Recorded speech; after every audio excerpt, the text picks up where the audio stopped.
Yup, it's Atlanta's #1 hip-hop station, home of the Ricky Smiley Morning Show, Hot 107.9, the boy Radio God Stu, A-Town. I'm in the building, and when I tell you I got the big dog on the line, all I got to say is King. What's happening? Big dog T.I. is on the line, Hustle Gang on, Ground Hustle on, the King. You did. T.I. You did. Man, Tip, I definitely want to appreciate you for taking your time out, big dog. Want to make sure that the family's straight, everybody safe? Yeah. Everybody, man, safe, happy, and free, man. Hey, man, all right, let's get into it, man. We recently lost civil rights icon, activist, RepJohn Lewis, man.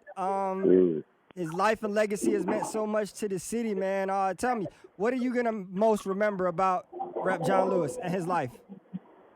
I mean, just the sacrifice. Mm-hmm. You know, the sacrifice and the commitment that he set forth on everyone's behalf, carrying on the message of freedom, equality, and inclusion for our people in our communities, and you know, just how far he was willing to go, and how much he was willing to give of himself to achieve these things. I mean, it was just ever present in his actions, in his demeanor, and you know, every time you saw him, he was talking about something that was going to liberate our people and push us forward.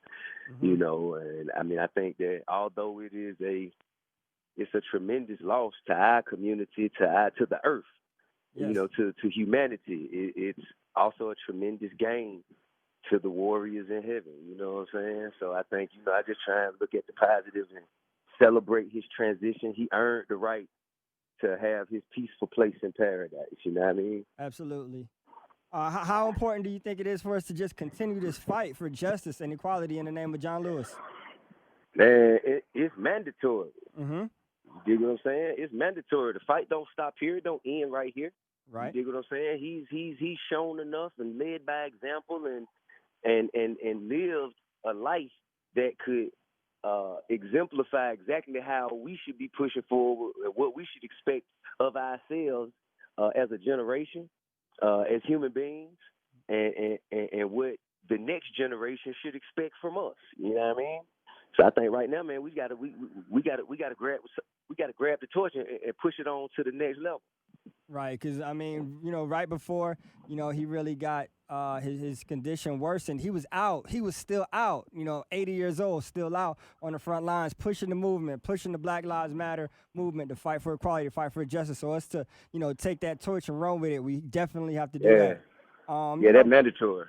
Mandatory. You know, Tip, you've always been on the front lines, you know what I mean, of the movement with your activism work. You know, can you explain some of the things that you got going on right now? Man. I mean, man, for us, it's always, man, I'm always just about finding ways to turn our communities into self-sustaining ecosystems, man, creating jobs and opportunity. Mm-hmm.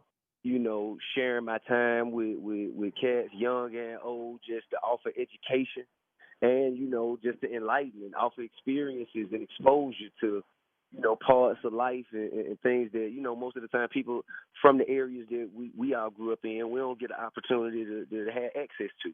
Right. So, I mean, it's several levels and several different things that we're doing. It's a day-to-day, you know what I'm saying, it's a day-to-day call to action. Right now, I think the most recent thing is my call to action for Lloyd's of London for their participation in the transatlantic slave trade. Right. And holding them the task on making sure that, you know, we have equitable financial consideration on behalf of our ancestors, you know what I'm saying? So, you know, I speak on behalf of the collective of the descendants of the slaves that were brought here from Africa, stripped away from their homeland, taken away from their religion, their heritage, and everything else, to build this place right here called America that we now don't even feel like we have an equal place in. So I think that companies like Lloyd's of London, who benefited from that, who lent finances to the colonizers to build and buy ships, who insured our ancestors as cargo, and if our ancestors may not have made it on the trip here, if they died on the way here, they still got paid. They still got paid in full. You know Absolutely. what I'm saying? So I think that, their acceptance and admittance of their shameful role that were played, I think that it goes beyond a conversational apology. I think it Absolutely. must be rectified with clear, actionable items. And I think, you know what I'm saying, as a people, we deserve to be taken, like, to be considered in a way that's going to be real meaningful for us and our communities and our generations moving forward.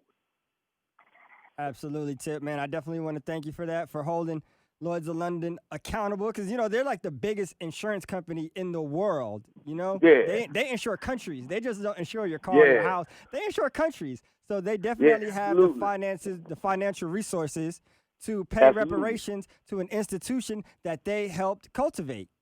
Absolutely. I think that, just like you said, man, they are the biggest insurance entity in the world, Hmm.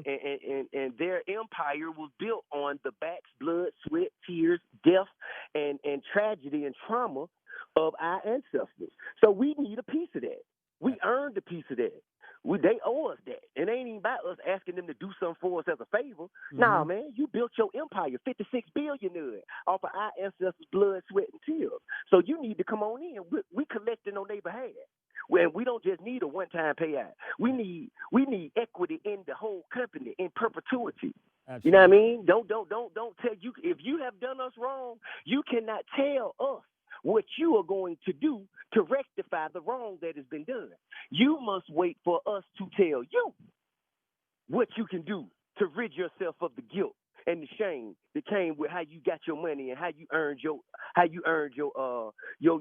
illustrious empire that you sit on today. And right now I think, what I'm saying, they had, I wrote an open letter. Uh I huh. sent it to the CEO. Sent it directly to the CEO of Lloyd's of London. Hmm. And also I put up a petition. So, anybody who feels that what I'm saying is fair and reasonable, you can go to usorelse.org and you can sign the petition. And I'm trying to get every black person in America $1 million, period. Hey, man. You know what I mean? And I think we deserve that. It takes $44 trillion to do it. And Lloyd's of London gonna help us get it. Absolutely, man. I definitely want to appreciate you for taking the torch and putting that out there, that open letter. Make sure that y'all read it. Make sure that y'all understand what we are asking for. And, make sure that y'all support the movement because it's here to benefit us and the community, Tip. I appreciate you for educating us on that. And speaking of education, Mm. you decided to take on a professorship role at my alma mater, Clark Atlanta University, with the trap Right on. music business class. So, Professor Tip, what made you decide to just take it to the classroom and take the trap to the classroom and educate the students on that? Well, to be honest with you, man, I think that all of the disparities that come that plague our communities, Mm-hmm. I think they derive from three things: Mm-hmm. a lack of education, Yes. lack of opportunity, Yes.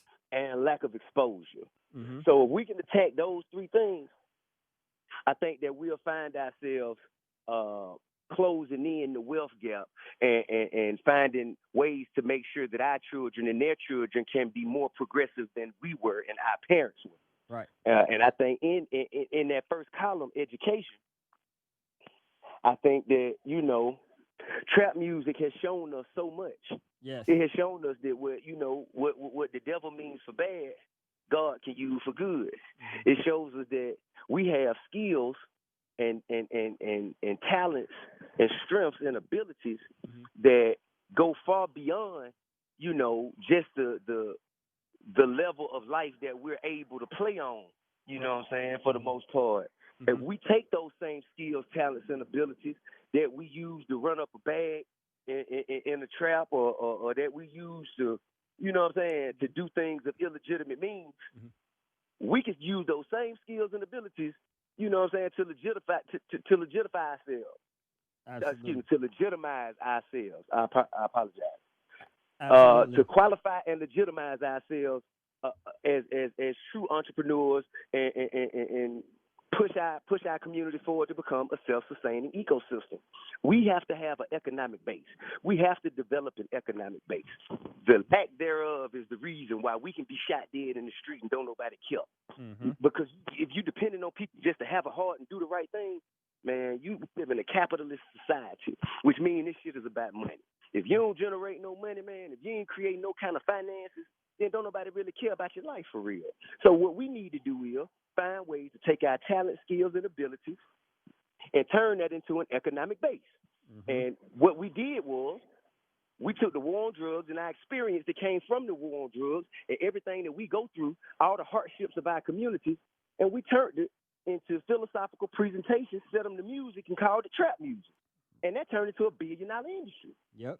And if we can do that, we can replicate it and we can scale it. Mm-hmm. And I feel like that's, you know what I'm saying, that's what I want people to be able to learn. Hey, man, you know, our previous conversation, we was talking about, you know, us getting reparations from Lloyds of London. We were talking about creating a financial ecosystem for our people so we can experience true entrepreneurship and true enterprise in this country. Absolutely. Build our own enterprises, our own school systems, our mm-hmm. own medical systems. You know what I mean? I think that we have everything we need, man. God put everything we need in our arm's reach and in our grasp in order to execute whatever plan it takes to get done what we need to get done. We gotta visualize it and execute it. That's it. Absolutely, man. You ain't speaking nothing but facts, big dog. So, Tip, you know, what's happening? You're one of my favorite artists. You know, you carry the torch. You know, I've been down since the I'm Serious mixtapes, since the album, the PSC mixtapes, when you used to come and snatch the mixtapes off the tables at Georgia State. Well, look, I remember. So look, man. So, you know, you and another artist have been going back and forth. I think he's running from you. I think he's scared. You know, he been bullying. He tried to bully everybody else in the industry, but when the King step up to him, he don't want no parts of it. What's up, man? Why 50 is scared to come to the table and hop on the verses with you? Man, you know, I really honestly feel that, you know what I'm saying, 50 used to having easy wins, man. You know what I'm saying? I think 50 want to win. He don't want to fight. Ooh. I think, you know what I'm saying, 50 want to know it's in the bag before we pull up. And I really don't have that. I don't have that for him. But, you know what I'm saying, I respect 50, man. And I'm a fan of the music. Mm-hmm. And I think he got, a handful of classic material, man. You know what I'm saying? But I think that when you stretch off into the 12s, 13s, 15s, 18s, 19s, and 20s of the hit records you got to play, he going to catch hell with the King. Oh, of course, man. He going to catch hell with the King, and I think he understands that. You know what I'm saying? Mm-hmm. I understand that he understands that, and what I ain't going to do is just continue to kind of, to make an issue where I see it, the motherfucker don't want no smoke. If you don't want no smoke, it's at the smoking section. Truly. Hey, Tip, man, you know, the diversification in your catalog is impeccable, my brother, so that ain't to be denied. It's a plethora, you know what I'm saying? I have a plethora. Definitely. So speaking of that plethora catalog, Tip, I got to get into one of my favorite joints right now. We about to throw it all the way back. You know what I'm saying? We're going to take it back to when you dropped the movie and the album in the same day. You know what I mean? You dig what I'm saying? Man, we're going to take it back to What You Know About That. Yeah. King Tip. Now, Tip, I'm going to tell you a funny story about that song, right? So one of my first opportunities in the industry when I came to the A was interning at Grand Hustle. You remember you used to have the office over there by where Top Golf is now? Hell yeah, man, on Ellsworth. Ellsworth Industrial. So, you know, you had the movie and the album, King album, dropping in the same day. So you was doing the radio run. You was going from this station to that station, and I was a part of the street team. So it was my job to make sure before you pulled up, all the boards was up.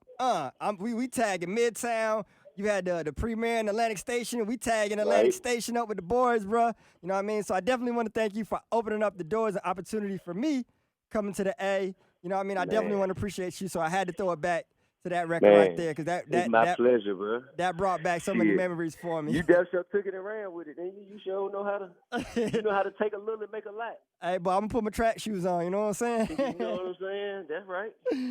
Hey, Tip, man, thank you for taking time out to chop it up with me. I definitely appreciate it, man. Anything else that you got going on, you know, you like family, bro. You know, the station, we support you 1,000%. You know what I mean? So anything that you ever got going on, just a phone call away, and we gonna make it happen for you, big dog. Man, we definitely appreciate that, man. Love and respect, man, to the station, man, and y'all been a huge part of the success of just not myself, but you know, Grand Hustle and all other Grand Hustle artists. One time for Tokyo Jets and Jemani, you know, they working on their new projects right now, man, and we about to turn up, man. We're gonna continue to turn up, man, for Tanika. It's her birthday. Happy birthday, Tiny! Yeah, man. So we're gonna continue to turn up, man. We're gonna do our thing, man. Samoa, we're gonna big pop it, man. Samoa at Chic tonight. So, you know what I mean? Anybody who, you know what I'm saying, if you're a counselor, you gonna celebrate early. If you're a Leo or Virgo or Libra, you gonna celebrate early. Start off right now. We're gonna pop it, kid, tonight.